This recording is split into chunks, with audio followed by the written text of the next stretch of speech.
은혜 받을 하나님의 말씀 마태복음 5장 8절 말씀. 마태복음 5장 8절은 신약성경 5쪽에 있는 말씀입니다. 오늘도 이 계시된 하나님의 말씀 하나님의 음성으로 듣기를 바랍니다. 마음이 정결한 자는 복이 있나니 그들이 하나님을 볼 것이며. 아멘. 우리가 무엇을 본다는 것은 굉장히 중요합니다. 우리가 보는 것에 의해서 우리의 운명과 역사가 달라지기 때문입니다. 15세기의 유럽은 지구를 둥글게 생각하지 아니했습니다. 이렇게 정방향으로 이렇게 생각하고 그 끝이 있다고 생각할 때에 항해하다가 낭떠러지에 떨어지면 안 되기 때문에 이 항해에 대한 두려움이 있었습니다. 그런데 유럽의 그 두 번의 큰 지진과 함께 페스트와 콜레라가 창궐하자 사람들이 이제 탈출하게 되어지는 어쩔 수 없이 또 탈출하는 이러한 일들이 벌어졌는데, 그런 가운데 이제 탐험가들이 아메리카 대륙을 이제 발견하게 됩니다. 그 당시 사도 바울은 스페인을 땅끝이라고 생각하고 로마 선교를 지향하면서 스페인 서바나를 가기를 힘썼던 것처럼 그 당시에 리스본이라고 하는 항구에는 이곳이 끝입니다라고 하는 그러한 바위에 새긴 글이 있었다고 그래요. 그 사람들은 스페인 이상으로 더 항해하지 못했던 그런 시대였는데, 결국 이 항해가 되어지면서 사람들이 황금을 쫓아서 이제 남미로 나아갑니다. 남미로 나아가서 황금을 캐고, 그렇게 그 남미는 가야 문명이라든지 이런 문명이 있었던 잉카 제국이 있었기 때문에 사람들이 그곳에서 취득할 수 있는 그런 이득할 것들이 많이 있었을 겁니다. 근데 그 후대에 이제 현대에 와서 미국의 로저 밥슨 기자가 국민의 지도받는 그 존경받는 지도자와 인터뷰를 하는데, 유럽의 백인들이 왜 남미에 탐험을 해서 지하자원, 물, 기후 다 좋은 조건인데도 불구하고 북미보다 그렇게 잘 살지 못합니까? 이렇게 질문했을 때에 그 정치 지도자가 이렇게 대답을 했습니다. 남미는 스페인 사람들이 황금을 구하러 찾아온 땅이지만은 북미는 영국의 청구도들이 신앙을 찾아온 땅이기 때문에 근본적인 차이가 있다고 생각합니다. 그랬습니다.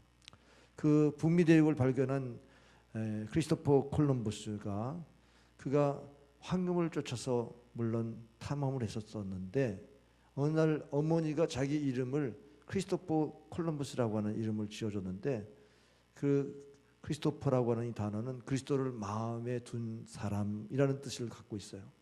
그러니까 늘 주님을 마음에 모시고 살라는 어머니의 간절한 유언 같은 그러한 마음이 생각이 나서, 그래서 그가 인생의 회의를 가지고 내가 이제는 황금을 쫓는 인생이 되지 말아야 되겠다, 그렇게 결단하고 발견한 이 북미 대륙, 이 콜럼버스에 의해서 결국 청교도들이 영국을 떠나서 그 땅에서 신앙의 자유를 찾아서 세운 나라, 지금 북미 대륙이 잘 살게 된 원인이라는 겁니다.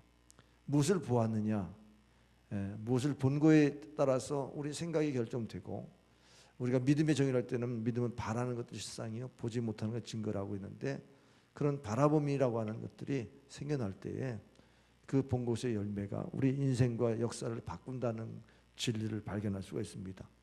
하나님을 본다는 것은 놀라운 일이 생길 수밖에 없죠. 하나님을 볼 수 있는 사람이 누가 있을까요?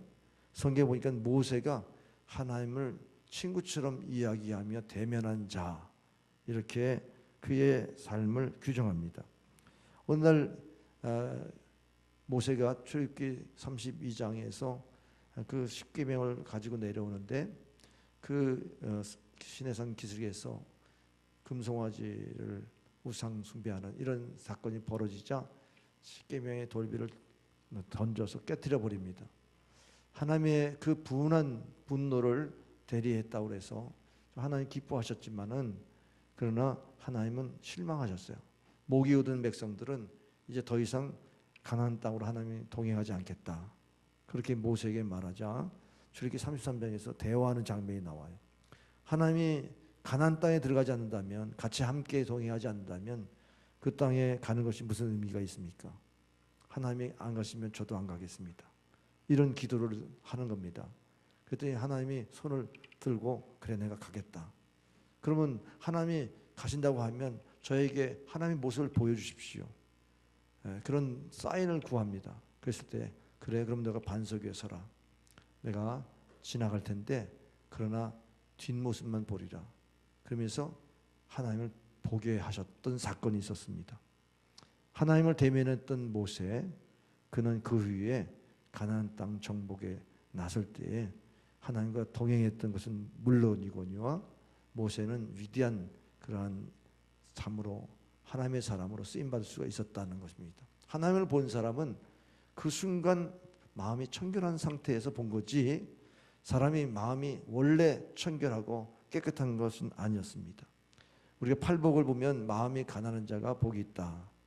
우리 심령이 가난해지는 것, 우리 안에 뭔가 비어있는 마음속에 주님을 채울 때에 천국이 되고 그 천국으로 인해서 우리가 이 땅에서 고난당하는 걸 이기고 갇힌 자의 자유를 얻게 하고 그렇게 우리가 세상을 이길 수 있는 힘을 얻는 것이 마음이 가난한 자의 복이라고 했는데 오늘 마음이 청결한 사람이 복이 있다고 했어요.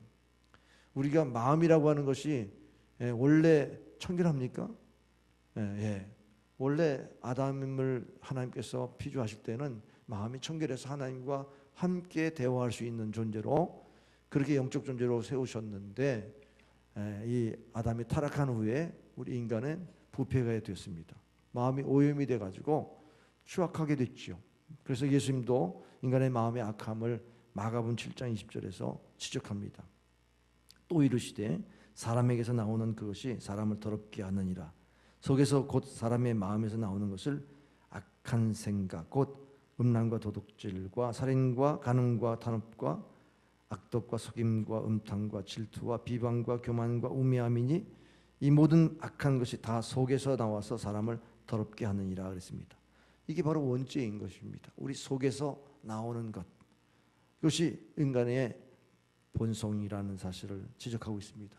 이 원죄는 아담이 지은 죄가 우리에게 유전되는 죄인데 이 유전죄의 특징이 뭐냐면 이것이 책임을 전가한다는 거죠. 아담이 선악과를 따먹고 하와가 내게 선악과를 따먹게 했다고 핑계하지 않습니까? 선악과도 뱀이 나를 유혹해서 선악과를 따먹게 했다고 핑계를 하지 않습니까? 책임 전가의 이 모습이 죄인의 특징입니다. 그 죄인은 자신을 합리화하고 자기의 죄를 덮으려고 여러 방법을 동원하는데 책임은 안 져요. 책임을 짓지 않는 이유가 죄의 형벌이 따른다는 것을 알기 때문에 그렇습니다. 그 형벌은 죽음이죠. 죄의 삭은 사망이요. 그리고 그리스도 예수 안에 있는 은사는 영생이라고 했는데 우리가 예수 그리스도 안에서 죄의 값을 치르신 예수님을 믿을 때에는 영생이지만 그럼 믿지 않을 때는 죄값에 그냥 우리는 죽을 수밖에 없는 죄인인 것입니다. 그렇기 때문에 우리가 죄인으로서 하나님을 만난다는 것은 있을 수가 없어요. 하나님이 쓰실 때는 보면은 하나님이 깨끗한 그릇을 쓰시죠. 청결한 상태의 성도들을 하나님이 쓰시는 걸 믿으시길 바랍니다. 마음이 청결하지 않으면 하나님이 쓰일 수가 없어요. 디모데후서 2장 20절 그 21절의 말씀에 보니까 큰 집에는 금그릇과 은그릇뿐 아니라 나무그릇과 질그릇도 있어 귀하게 쓰는 것도 있고 천하게 쓰는 것도 있나니 그러므로 누구든지 이것에서 자기를 깨끗하게 하면 귀히 쓰는 그릇이 되어 거룩하고 주인의 쓰임에 합당하며 모든 선한 일에 준비함이 되리라 그랬습니다. 결국 집안에 용도별로 그릇이 다 있지만 일단 주인이 쓰려고 할 때는 깨끗이 되어 있는 상태의 그릇을 쓰게 되니까 항상 우리는 하나님께 쓰임 받기 위해서 스탠바이 해야 될 게 뭐예요? 우리는 깨끗한 마음을 갖고 있어야 하나님께 쓰인다는 겁니다. 결국은 우리가 하나님께 쓰임 받는다는 이 개념이 없는 한 우리는 우리의 마음을 깨끗게 하려고 하는 노력조차도 하지 않을지도 몰라요. 하나님이 나를 어떻게 쓰실까? 이런 부분에 관심이 있는 사람은 어떻게든지 내 마음을 청결하게 하려고 노력할 겁니다. 국회에 보면 인사청문회에 보면요, 이렇게 낙마하거나 또는 아주 우스운 사람이 되어버리는 그런 일들이 많아요. 그런데 안타까운 것은 저분이 이런 청문회에 나오지 않도록 그냥 그 명예심이 없고 그런 자리는 내 자리가 아닙니다 하고 사양했으면 집안에 이런 흉한 모습들 안 보일 텐데 참 안타깝다. 사람이 언제 쓰일지 모르니까 부름을 받았는데 국가의 부름을 받았지만 마음이 준비 안 된 상태에서 나갔다가 그렇게 혼나고 부끄러움을 당하지 않습니까? 우리가 하나님이 쓰이려고 그러는데 언제 쓰실지 몰라요. 근데 우리 마음이 청결하면 언제 쓰시더라도 하나님은 우리를 쓰실 거 아니겠습니까? 결국 인간의 마음을 하나님이 강조하십니다. 왜? 하나님은 외모를 보지 않고 중심을 보시기 때문에 우리 중심 안에 얼마나 깨끗함이 있는가를 보신다는 말이죠.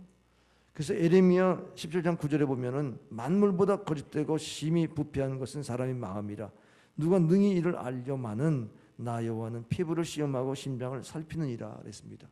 이 마음이라는 히브리어 레바브라고 하는 단어, 이게 헬라어로는 카르디아라고 하는 단어인데 이거는 문자적으로는 심장이지만 의미적인 의미에서는 모든 사상과 종교와 윤리의 근원이다, 뿌리다고 이렇게 의미를 말씀드릴 수가 있습니다. 그러니까 모든 것이 마음에 달려 있다, 맞습니다. 마음으로부터 모든 것이 출발이 된다는 거죠. 종교라고 하는 것은 머리를 강조하는 게 아니라 마음을 강조하죠. 어떤 종교든지. 그래서 교리로만 우리가 무장하면 우리는 하나님께 쓰일 수가 없어요. 마음이 무장돼야 되는데 우리 마음 안에 주님이 얼마나 우리의 마음을 청결하게 한 상태에서 계신가, 그것이 하나님이 우리를 쓰시는 기준이거든요.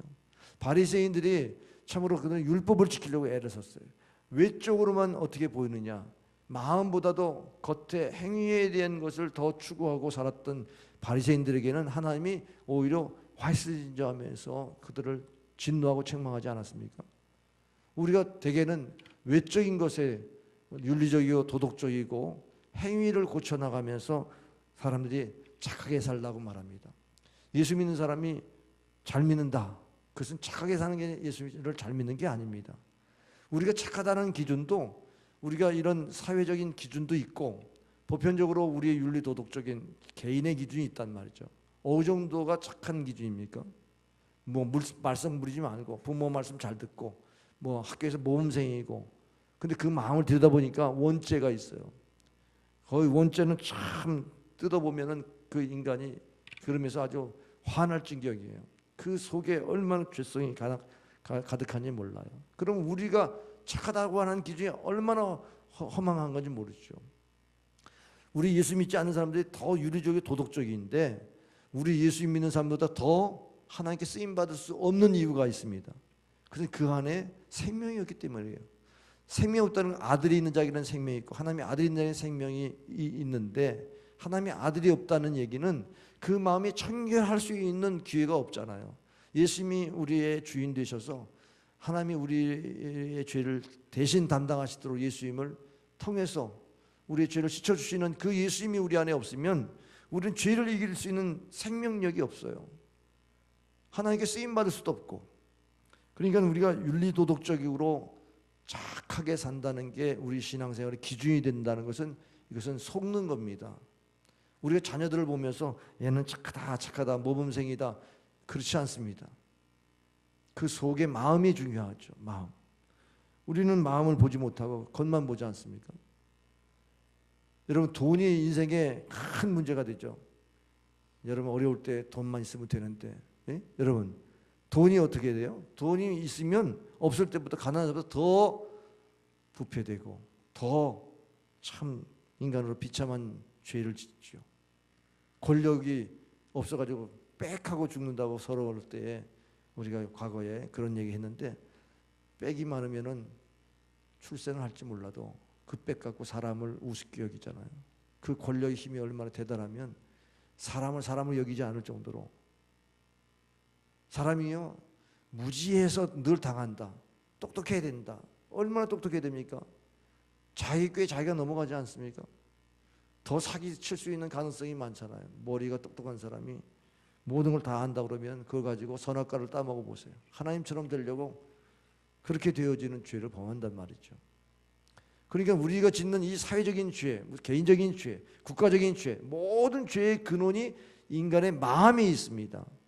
이 인간의 마음서부터 문제가 다 발생되는데, 이 마음의 청결함을 하나님이 복 있다고 말하죠. 청결한 사람이 복 있다. 자, 청결이라는 단어가 이게 카타로스라고 하는 헬라어인데, 히브리서 10장 22절 보니까 우리가 마음의 뿌림을 받아 악한 양심으로부터 벗어나고 몸은 맑은 물로 씻음을 받았으니 참 마음과 온전한 믿음으로 하나님께 나아가자.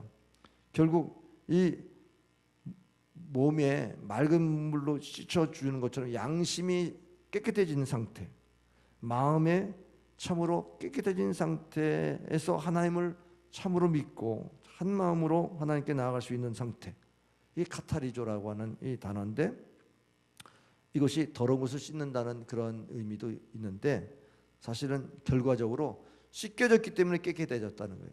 사람은 처음부터 깨끗한 사람이었고 죄를 씻었기 때문에 깨끗해졌다는 그런 의미입니다. 유대교의 정결법에 보면은 다 물로 씻는 이 정결 의식법이 있어요. 근데 손을 씻었다고 마음을 씻나요? 그렇지 않잖아요. 지금 기무사의 문제로 지금 시끄럽잖아요. 근데 기무사들이 연초에 다 간부들이 물을 씻으면서 우리는 이제는 국내 정치에 간섭하지 않겠습니다라는 것을 선서하더라고요. 그런데 손 씻는다고 그래가지고 그 마음이 그렇게 다짐이 될까요? 의식이죠. 의식. 의식의 청결함은 그냥 초보적인 거예요. 그래서 시편 24편 3절에 보면 여호와의 산에 오를 자가 누구며 그의 거룩한 곳에 설 자가 누구인가? 곧 손이 깨끗하며 마음이 청결하며 뜻을 허탄 데 두지 아니하며 거짓 맹세치 아니하는 자로다. 그러니까 우리가 수준이 적어도 손 씻는 정도 의식적인 정결함 정도가 아니라 우리의 마음을 누가 보든지 안 보든지 내가 하나님 앞에 죄를 씻고 양심을 회복하려고 하는 그런 자세가 있느냐는 거죠. 아무리 손을 씻어도 마음을 씻을 수는 없다. 그렇습니다. 뜻을 허탄한 데 두고 있고 거짓 맹세하는 사람이 어떻게 하나님께 예배를 제대로 드릴 수 있으며 하나님 앞에 설 수 있겠습니까? 그래서 요한일서 1장 7절에 그 아들 예수의 피가 우리를 모든 죄에서 깨끗하게 하실 것이요. 예수의 피, 보혈의 능력 아니고서는 우리의 죄를 씻길 길이 없습니다. 근데 이 카타로스라고 하는 단어가 의식적인 정결이라는 뜻도 있지만 그 다음에 순수함이라는 뜻이 있어요. 그러니까 우리가 이렇게 혼합되지 않고 찌꺼기가 혼합되었듯이 이렇게 불순물이 끼어 있는데 씻겨졌다고 하는 것은 순수해졌다는 거예요. 여러분, 우리가 세상에 살면서 굉장히 때묻어요. 세속적인 사람이 돼요. 그런데 우리가 하나님 앞에 서는 시간이 많을수록 우리는 마음이 깨끗해지고 순수해져요. 그 순수한 상태를 한번 생각해 보세요. 사랑이라고 하는 것이 우리 인생의 원동력이죠. 근데 사랑이 불순물이 끼었어. 사랑이 참으로 순수하지 않아. 자기 탐심을 가지고 순수하지 않는 상태에서 하면 부부의 사랑도 깨지기 쉽죠. 어떤 관계라고 하는 것도 다 사랑의 힘인데 이 사랑 안에 불순물이 끼어버리면 탐욕이 끼어버리고 자기 이익이 끼어들고 이렇게 되면 결국 그 모든 관계는 깨진단 말이죠.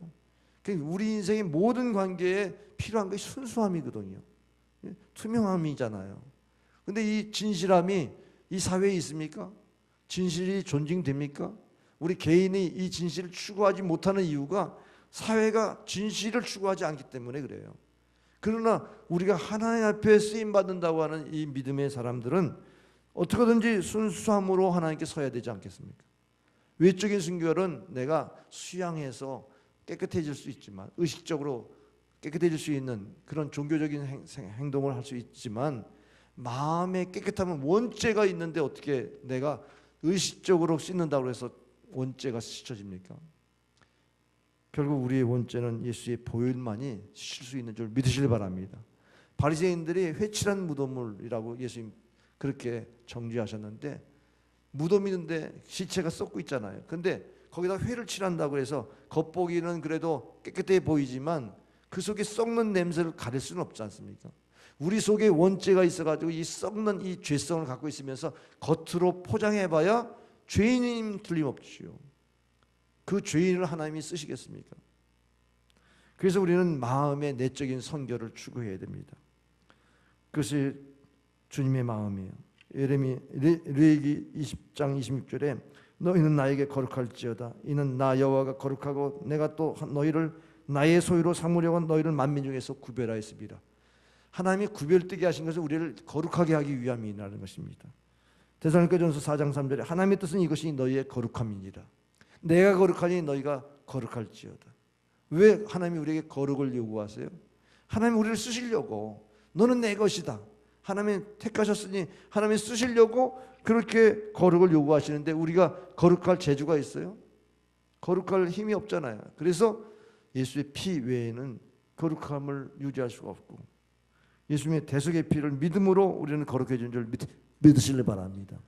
베드로전서 1장 18절 19절에 너희가 알거니와 너희 조상이 유전한 망령된 행실에서 구속된 것은 은이나 금같이 없어질 것으로 한 것이 아니요 오직 흠없고 점없는 어린 양 같은 그리스도의 보배로운 피로 한 것이라 그랬습니다. 여러분이 마음이 정결한 사람의 모습을 잘 살펴보시면 순수해요. 동기가 순수해요. 그래서 우리는 선결교회로서 선결교인이 지향해야 될 것은 마음의 순수함을 추구해야 돼요. 동기가 순수하면 모든 게 다 용납이 돼요. 인간은 완전하지 못하지만 순수함의 완전은 이룰 수가 있습니다. 그래서 순수함을 추구해야 되는데 두 마음을 품는 것은 순수하지 않죠. 그래서 물질과 하나님을 재물과 겸하여 섬길 수 없다. 왜냐? 어떤 하나를 중히 여기기 때문에. 여러분, 우리는 다다익선, 많으면 좋다고 얘기하죠. 꼭 먹고 알 먹고 이렇게 양수겹장식으로 우리는 그런 식의 이익을 추구하죠. 그러나 하나님의 원하심은요, 하나님이냐 재물이냐, 세상이냐 주님이시냐, 이거로다가 우리를 결단하게 만드세요. 선택하라는 겁니다. 구별됨이라는 건 선택이 있어요. 구별이라고 하는 것은 섞이는 게 아닙니다. 한 발은 세상에 있고 한 발은 교회에 있고 어정쩡하게 있으면서 여러분이 순수해질 수 있어요. 순수함이라고 하는 것은 하나를 선택하는 거예요. 주님을 선택하는 겁니다. 마음이 정결한 자에게 약속한 복이 하나님을 본다고 그랬어요. 하나님을 볼 것이요. 사실은 사람은 하나님을 보면 죽어요. 죄인이 하나님을 어떻게 봅니까? 거룩하신 하나님 앞에 설 수도 없어요. 출애굽기 19장 21절에 보면 시내 산에 올라오지 마라. 너희 선결하지 않으면 너희는 죽음을 면치 못하리라. 결국 하나님을 감히 우리 죄인이 만날 수가 없다는 겁니다. 그런데 사실 예수님의 보혈로 말미암아 우리는 하나님을 만날 수 있는 길이 열렸어요. 고린도서 1장 15절에 보니까 그는 보이지 않는 하나님의 형상이시요 모든 피조물보다 먼저 나신 이시니, 예수님이 하나님의 형상이기 때문에 예수님을 본 사람은 하나님을 본 것이요, 그래서 예수님을 우리는 마음에 모시고 하나님을 보게 되는 이런 은총의 길이 열린 것을 믿으시길 바랍니다. 그래서 하나님을 본다는 것은 두 가지의 뜻이 있는데, 미래에 장차 하나님을 만나게 되는, 천국에서 거룩하게 성화된 영화된 몸으로 하나님을 만나게 되는 그날의 만남, 이걸 하나님을 본다고 하는 미래적인 본다는 의미가 있습니다. 요한일서 3장 2절에 보면 사랑하는 자들아 우리가 지금은 하나님의 자녀라 장래에 어떻게 될지 아직 나타나지 않았으나 그가 나타나시면 우리가 그와 같을 줄 아는 것은 그의 참모습 그대로 볼 것이기 때문이라 그랬습니다. 고린도서 13장 12절에 우리가 지금은 거울로 보는 것 같이 희미하나 그때에는 얼굴과 얼굴을 대하여 볼 것이요, 지금은 부분적으로 아나 그때는 주께서 나를 아신 것까지 내가 온전히 알리라 그랬습니다. 볼 것임이요, 이제 미래형입니다. 그런데 이것이 눈여겨본다, 눈으로 본다는 그런 문자적인 의미가 있지만, 그러나 이것이 영적인 의미는 우리가 경험하여 본다는 겁니다. 자, 하나님을 여러분 어떻게 경험하지요? 여러분이 인격적으로 예수님을 만나면 경험합니다. 요한복음 1장 18절에 보면 본래 하나님을 본 사람이 없으되 아버지 품속에 있는 독생하신 하나님이 나타나셨느니라. 사실 우리가 직접 볼 수가 없어요. 하나님이 보여줘야 우리가 볼 수 있는 거죠. 근데 보여준 분이 예수님이세요. 우리가 예수님을 통해서 우리는 하나님을 보는 건데, 빌립이라는 제자가 예수님을 그렇게 따랐는데 예수님이 이제 돌아가실 때가 돼가지고 마지막 설교하시는데 하나님 좀 보여주세요 그래요. 야, 내가 너를 여기까지 나를 통해서 하나님을 보지 못했냐? 나를 본 것이 곧 아버지를 본 것이요. 내가 하는 일은 내가 아버지 안에서 하는 것이지 내 스스로 하는 것이 아니다. 그러니까 나를 보고 하나님을 믿으라. 이렇게 말씀하셨어요. 여러분, 하나님을 본다고 하는 것 육안으로 보는 것이 아니고 예수님을 믿음으로 여러분 마음으로 보는 것입니다. 할렐루야. 여러분, 마음에 예수님이 계시면 하나님을 볼 수 있어요. 마음이 청결하면 하나님을 볼 수 있다는 것입니다. 여러분, 사울이 다메섹 도상에 꼬꾸라졌습니다. 예수 믿는 사람을 박해하고 그럴 때에 하나님이 그를 꼬꾸라뜨렸어요. 그 눈이 멀었습니다. 강한 빛에 눈이 멀어가지고 그래서 눈을 뜨는 과정이 있었는데 아나니아라는 제자에 의해서 안수기도를 통해서 눈이 떠졌는데 비닐이 벗겨졌다고 그랬습니다. 그러면서 이제 보게 될 때에 사실은 육안만 열린 것이 아니라 영안이 열렸어요. 그 영안이 열려서 삼천진까지 보게 되어요. 지는 이런 신령한 체험도 하게 되고, 그래서 하나님이 내 안에 계시다는 이 영안이 열려가지고 그는 내가 주 안에 있다. 이 고백을 얼마나 많이 하는지 몰라요. 영안이 열린 사람은 내 안에 주님이 계시기 때문에 하나님을 보는 거예요. 내 안에 주님이 어떤 분을 계셔요? 나를 위해 사시는 분을 여러분 보신다면 하나님을 보는 사람이에요. 이거 하나님이 하신 거네. 여기 하나님이 계셔. 이 성전에 하나님 계시에요. 어떻게 여러분 아멘이에요? 육으로 보면서 아멘 하지 않는 거죠? 말씀에 성전에 계시다고 말씀했으니까 여러분이 아멘인 거예요? 아니요. 여러분, 예배 자세가 내 안에 예수님이 계시다고 하는 그런 자세로 예배를 들어보시면 지금 이 설교를 듣는 이 자리에 하나님이 계시다는 것을 체험할 사람이 있어요. 본다는 것이 체험한다고 하는 경험에 대한 얘기예요. 그게 헬라어는 웨선타이라고 하는 단어인데 이 웨선타이 단어가 경험을 통해서 본다는 의미를 가지고 있습니다. 그러니까 여러분이 지금 이 시간에 설교를 듣다가 병이 나아요. 그러면 주님이 예배 드릴 때 계셨어. 설교 듣다가 나 병이 나았거든. 저는 우리 교회에서 그렇게 병 낫는 얘기를 내가 들었는데 여러분 못 들었어요? 설교 듣다가 병도 낫습니다. 하나님이 하셨다. 하나님 계시다.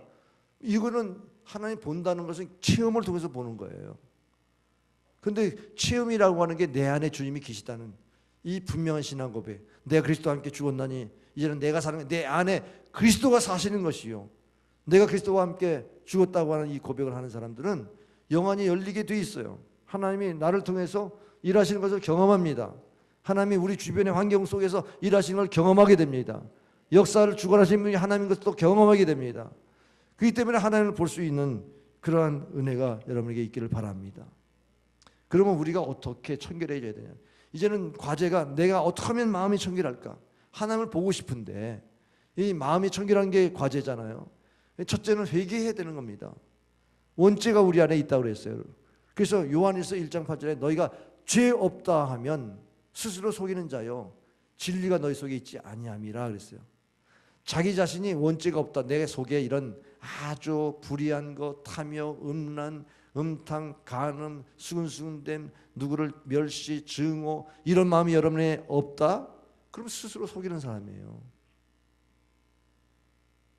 스스로 속이고 진리 대신 예수님이 그 안에 계시지 않으니까 그런 생각하는 거다. 거기 죄라는 건 단수로 돼 있어요. 원죄는 단수예요. 그런데 I have sinned.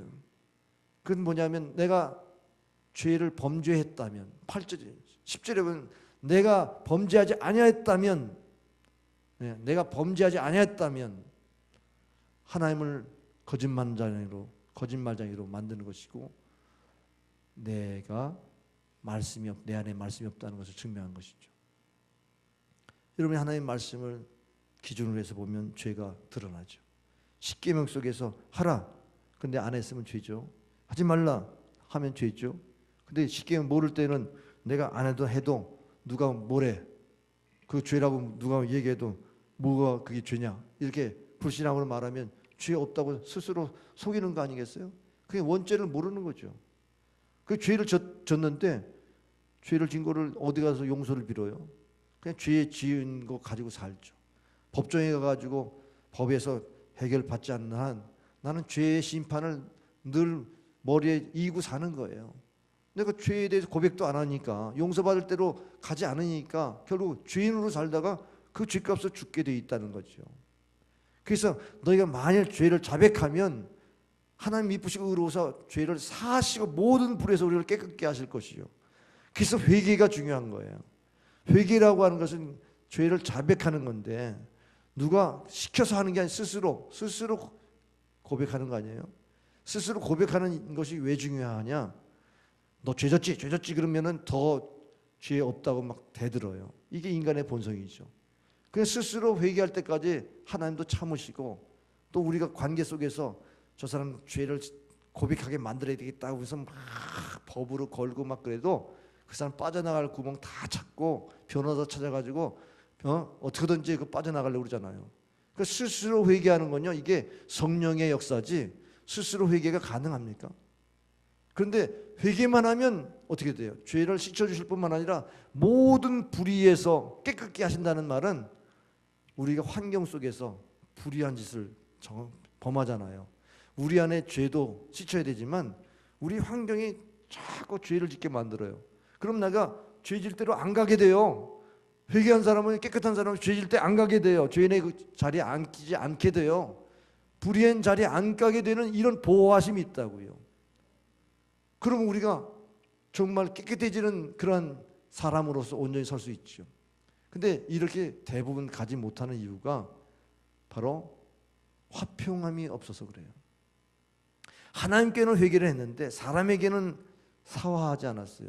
사화, 용서를 빌며 화목하는 것이 없었기 때문이에요. 그래서 히브리서 12장 14절에 보면은 모든 사람과 더불어 화평함과 거룩함을 따르라. 이것이 없이는 아무도 주를 보지 못하리라.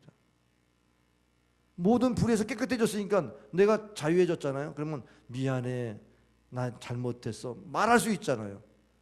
아니 사마리아 여인이 자기 죄가 있는데 예수님 만난 다음에 막 예수님을 메시아 만났다고 선포할 때 그의 마음속에 있는 죄책감이 있었다면 그렇게 할 수 있어요? 죄책감에서 벗어났어요. 원죄에서 벗어났어요. 이제는 누구의 죄를 전가시킬 필요도 없어요. 합리화시킬 필요도 없어요. 그래 나 죄인이야. 근데 주님이 다 용서해 주셨어. 믿음으로 말한단 말이죠. 그래 내가 죄값 다 받아. 그러나 주님이 대신 담당하셨어. 그 믿음만 있으면 담대해져요. 그럼 다른 사람이 나에게 오해하고 나에게 그렇게 화목하지 못한 상태에 있더라도 나는 용서를 빌고 나는 자유할 수 있단 말이죠. 그러면 하나님을 볼 수 있다. 그러면 어떻게 해요? 욥의 세 친구가 용서를 빌러 와요. 욥이 먼저 회개하니까 욥의 세 친구가 와서 용서해달라고 그러잖아요. 그런 화해함이 있어요. 야곱이 회개하니까 에서를 만났는데 화해함이 있어요. 20년 동안 등지고 살던 형제가 화목해지는 역사가 있어요. 그러니까 문제는 뭐예요? 내가 자백하지 않았기 때문에 오는 문제가 너무 큰 겁니다. 성령이 역사하죠. 너희가 회개하고 성령을 받으라. 성령은 회개치 않는데 역사하지 않아요. 그러면 성령의 힘은 우리가 용서를 빌고 용서를 받아들일 수 있는 힘이 생겨요. 성령은 불이에요. 불은 태우는 거예요. 불로 태웁니다. 죄를 태우면 기억도 없어요. 불로 태우는 성령의 역사가 진정한 회개에 합당한 열매죠. 그러니까 예수님 물로 세례요한이 물로 세례를 준다고 하면서 내게 오는 분은 불로 세례를 준다. 그 불로 세례를 준다는 말은 우리의 마음이 깨끗해지는 것을 느끼게 만든다. 그래서 성령은 담비와 같아서 우리를 씻어주시죠. 그리고 성령은 바람 같다고 그랬어요. 바람이 불면요 새로운 변화가 일어나요. 그래서 바람결에 우리가 방향을 틀어요. 시원하게 우리 인생이 바뀌어져요. 인생의 회개를 하고 나면 뭔가가 시원한 후련한 마음이 들면서 인생을 새롭게 변화시켜요. 하나님 뜻대로 살려고 하는, 죄를 버리게 되는 이런 변화가 있죠. 그러면서 성령을 쫓아요.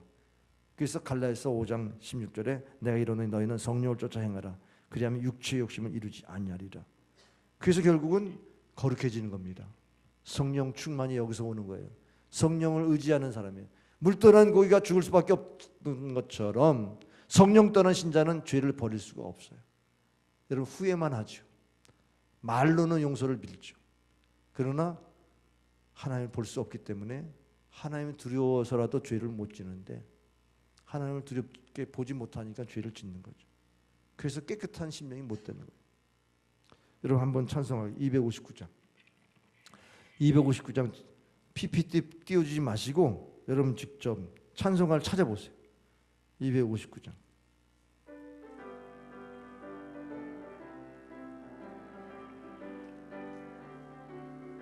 씻겨졌나 예수 십자가의 피로써 그대는 씻기어 있는가. 더러운 죄 희게 하는 능력을 그대는 참무지 하는가. 예수의 보혈로 그대는 씻기어 있는가. 마음속에 여러 가지 죄악이 깨끗이 씻기어 있는가. 주 예수와 밤낮으로 늘 함께 그대는 행동을 하는가. 아무 때나 어디서나 그대는 십자가 붙들고 있는가. 예수의 보혈로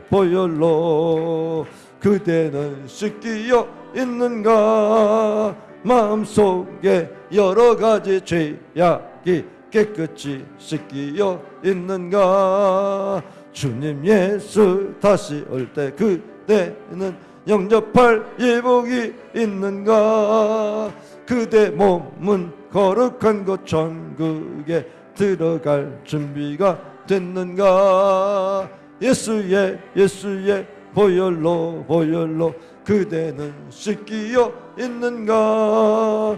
마음속에 여러 가지 죄악이 깨끗이 씻기어 있는가. 모든 죄에 더러워진 예복을 주 앞에 지금 다 벗어서 샘물같이 솟아나는 보혈로 눈보다 더이게 씻으라.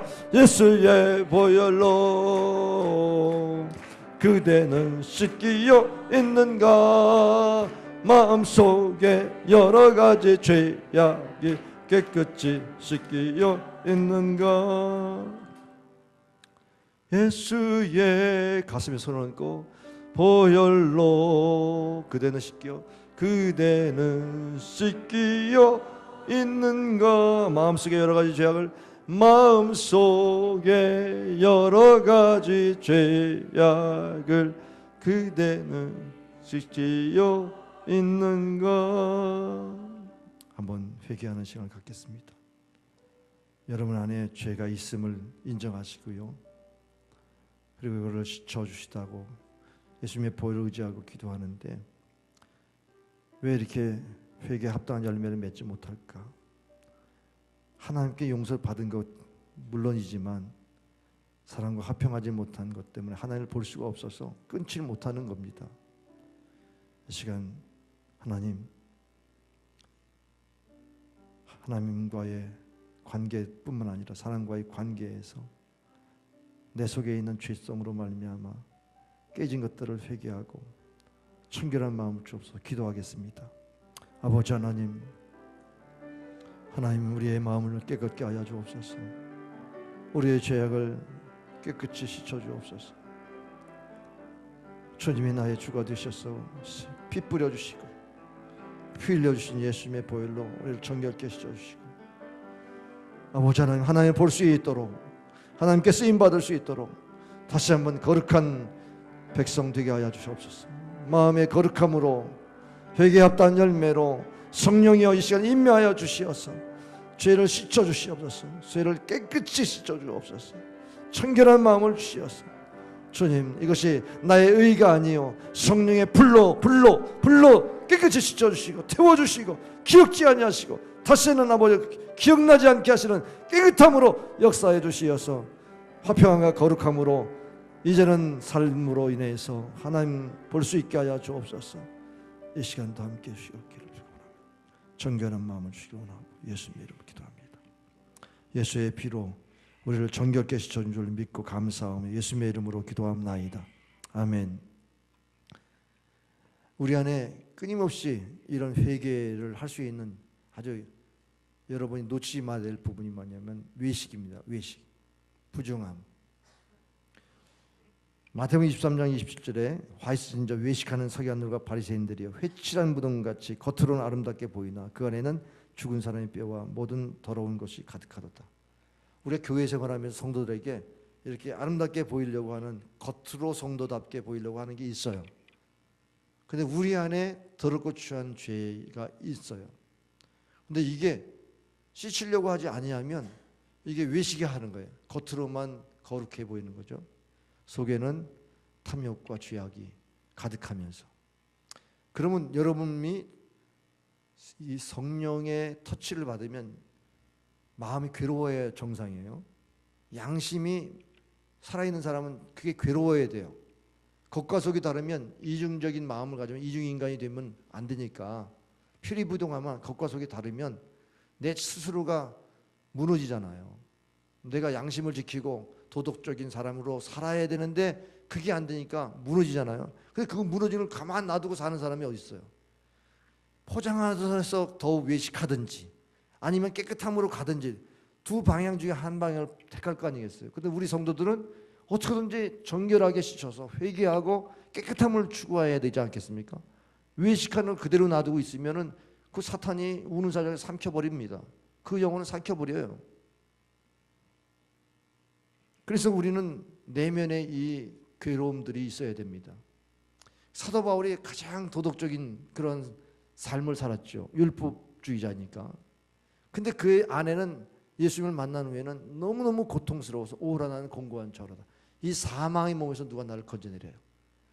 자기 마음에 참으로 하나님을 위한 선한 마음도 있지만 또 그 마음을 또 깨트려 버려요. 나를 위한 또 정욕적인 것들이 또 있어가지고 두 마음이 충돌하는 거예요. 그러니까 마음에 원하는 선을 행하지 않고 마음이 원치 않는 죄가 자꾸 나를 무너뜨리게 하니까 오라 나는 공고한 자다. 나는 죽게 생겼습니다. 막 그냥 호흡이 겨우 그냥 헐떡거리는 이런 상태에서 살아가고 있는 모습이에요. 여러분 그런 고민을 해보셨으면 그래도 여러분이 성결한 그리스도인의 모습으로 살고 있는 겁니다. 근데 그게 감각이 없어요.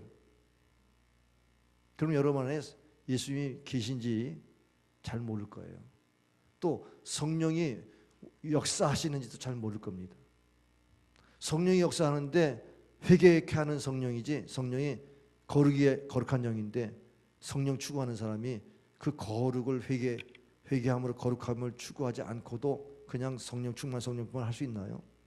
악령 충만하게 되죠. 미혹당하는 거예요, 그건요. 신령한 일들은 일어날 수 있지만 그러나 그건 미혹당하는 거죠.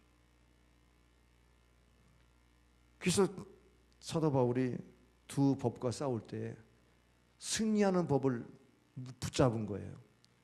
뭐냐면 그리스도 안에는 결코 정죄함이 없다. 그러니까 원죄라고 하는 것은 내가 씻을 수가 없구나. 내가 수양으로 율법을 행함으로 내 원죄 속에 있는 이 죄성을 내가 끊을 수가 없구나. 그거를 깊이 깨닫게 하시고 주 안에서 정죄함이 없다. 정죄만 안 받으면 살 것 같아요. 그렇죠? 누가 너 당신 이 죄 졌지? 그렇지 않는데도 괜히 마음이 찔려. 정죄함 받았잖아요. 그것만 없어도 살 것 같잖아요. 근데 주 안에 있으면 주님이 내가 대신 담당했어. 이 사람의 원죄는 내가 대신 담당했어. 그리고 예수님이 십자가의 보혈로 막아주시니까 허물의 사함을 받고 정죄를 당하지 않는 자가 복이 있다고 복을 받은 사람이에요. 그 다음에 우리가 자범죄를 찾고 있잖아요. 나도 모르게 또 죄를 짓는다는 것은 우리가 성령을 추구하는 삶을 통해서 이기는 거예요. 이는 생명의 성령의 법이 죄와 사함의 법을 이겼다. 이기는 싸움을 싸워야지 가만히 있으면 지는 거거든요. 그래서 성령을 추구해야 돼요. 성령 충만을 구해야 돼요. 성령을 의지해야 돼요. 하나님의 영으로 살아야 돼요. 말씀해 주시고 영적인 감동이 있고 성령의 의지에서 행동할 수 있는 그런 신앙생활을 해야 돼요. 여러분이 다 판단하고 다 생각하고 여러분 머리로 굴려가지고 선택하는 그런 신앙생활이 아니라 마음이 성령께서 이상하게 그 사람에게 가서 이거 주라고 했어. 이런 경험해 본 적 있어요? 그 사람 오늘 꼭 만나야 될 것 같아. 그래서 만났더니 그 사람이 안 만나서 큰일 날 뻔했어. 성령에 이끌리는 삶이라고 하는 걸 여러분 경험한 적 있냐고요. 그 사람에게 복음을 전하지 않았더니 그 다음날 죽었어요. 정모 장로의 간증입니다. 아웅산 테러 때 그 친구가 죽었는데 호텔에서 나라 걱정만 하다가 복음을 전하지 못했던 게 얼마나 후회되는지. 성령이 자꾸 말씀하라고 했는데 그걸 거슬렸다가 말씀을 못 전해가지고 평생 후회하는 사람이 됐다고요. 그러니까 성결한 사람은 성령에 의지하는 삶이 되고 성령을 쫓아 살면 그러면 우리에게 하나님께서 쓰시는 거예요. 그 분야에 쓰시고 청결한 마음이 쓰시니까 그때 하나님을 보는 거예요. 아, 하나님이 하시네. 하나님 역사하시네. 내가 깨끗하게 있으니까 하나님 막 사용하시는 거예요. 역사의 어둠 속에서 빛으로 사용하시고. 여러분 삶의 뒤안길을 돌아보세요. 하나님이 어떻게 역사했나. 그때 하나님을 간절히 찾았고 마음을 정결하게 하고 성령에 이끌려서 순종했고 그럴 때 쓰셨죠. 근데 지금 여러분이 다 인간적으로 머리가 돌고 경험이 있으니까 경험으로 살고 성령 의지 안 해. 기도도 안 해. 감동에 대한 관심도 없어. 마음의 근원인데 이 마음을 고칠 생각도 안 해. 환경만 고치고 뭐 제도만 고치지 마음 고칠 생각 안 하면 문제는 더 꼬이죠. 해결 안 되죠. 그래서 성령이 이끌리는 걸 뭘로 하냐면 말씀을 채워야 돼요. 말씀을 채워야 돼요. 여러분 마귀가 한 길로 왔다 7길로 물러간다는 얘기예요. 여러분 그런 길 하잖아요. 그런데요 7 귀신을 데리고 들어온다는 말씀이 마태복음 12장에 있어요. 귀신이 떠났는데 귀신이 다시 이렇게 호시탐탐하다가 마음이 비었어. 그러면 더 악한 귀신을 데리고 들어온단 말이죠. 자기가 견디지 못하니까 더 악한 귀신을 가지고 데리고 들어와요. 그 마음이 비었다는 말은 뭐냐면 말씀을 갖지 않으면 이게 마귀 역사인지 성령의 역사인지도 모르고 종교 생활한다는 겁니다. 그런 거 여러분 우리는 현상에서 보잖아요. 크리스찬답게 사는 게 뭐예요? 마음이 청결해서 하나님이 하시고자 하는 마음을 보고 그 뜻대로 쓰임받는 게 크리스찬이지. 욕심을 부리면서 그것을 하나님이 하셨다고 말하는 게 그게 크리스찬의 모습은 아니잖아요. 그래서 말씀을 채워야 돼요. 시편 119편 9절에 청년이 무엇을 그 행실을 깨끗게 하게 하리요 주의 말씀만 지킬 따름이니라. 호세아 10장 12절 너희 묵은 땅을 기경하라. 말씀과 기도로 거룩해지니라. 우리는 말씀이 없으면요 우리의 심령 안에 잡초가 자라가지고요 이 죄악의 잡초가 자라는지도 모르고 살아가요. 성령을 근심하게 하는지도 모르고 성령을 소멸하는지도 모르고 살아가요. 그러면 어떻게 쓰인다고요? 마귀에게 조롱당하는 그러한 종교인이 되고 마는 겁니다. 그러니까 우리가 마음이 청결하기 위해서 여러분의 신앙생활 어떻게 해요? 회개하고 마음을 깨끗이 하려고 회개하고 말씀을 여러분의 마음에 두고 적어도 내가 외식하지 않으려고 겉과 속을 일치시키려고 내 마음과 내 행동이 일치시키려고 그게 안 되면 회개하고 하나님 나는 이렇게 부족합니다. 말과 행동이 다릅니다. 내 속마음과 내 행위가 다릅니다. 왜? 거기에 충돌이 있었기 때문에 그렇게 되는 거예요. 두 마음이 싸우기 때문에 그렇게 되는 거예요. 좋은 마음 가지고 왔다가는 결과적으로 나쁜 거를 결과가 되었다. 그러면 성령에 끝까지 순종하지 못한 거죠. 그때 악한 영이 방해했잖아요. 내가 더 성령을 주기 위해서 이게 써야 되는데 회개합니다. 주님 더 의지해야 되겠습니다. 또 하나님 앞에 성령 의지하고 마음이 청결해서 하나님 보시기 바랍니다. 하나님이 하신 일을 보시길 바랍니다. 어디에서? 여러분 안에서. 여러분 마음이 막 바뀌는 것을 하나님이 하시는 것을 보시기 바랍니다. 기도하겠습니다. 하나님 감사합니다. 우리가 예수님을 중심으로 모시고 신앙생활 한다고 하면서도 우리가 마귀의 역사들을 이기지 못하고 또 마귀에게 속아서 넘어지기도 하고 또 어떤 때는 마귀의 앞잡이 노릇도 하지 않는가 할 정도로 우리 주변이 어지럽고 판단하기 어지러운 세상 속에서 마음이 청결하면 무엇이 복이 되는지 우리는 청결을 진실을 추구하지 않는 그런 인생일 수도 있습니다. 그러나 하나님은 우리에게 마음을 보시고 청결한 자를 들어쓰시려고 준비하고 계신데 늘 회개하게 하여 주시고 하나님 말씀을 마음에 새기게 하시고 성령을 쫓아 행함으로 그때그때 죄를 이기고 나를 이기고 마귀를 이기고 세상을 이기고 승리할 수 있도록 축복하여 주시옵소서. 예수님의 이름으로 기도하옵나이다. 아멘.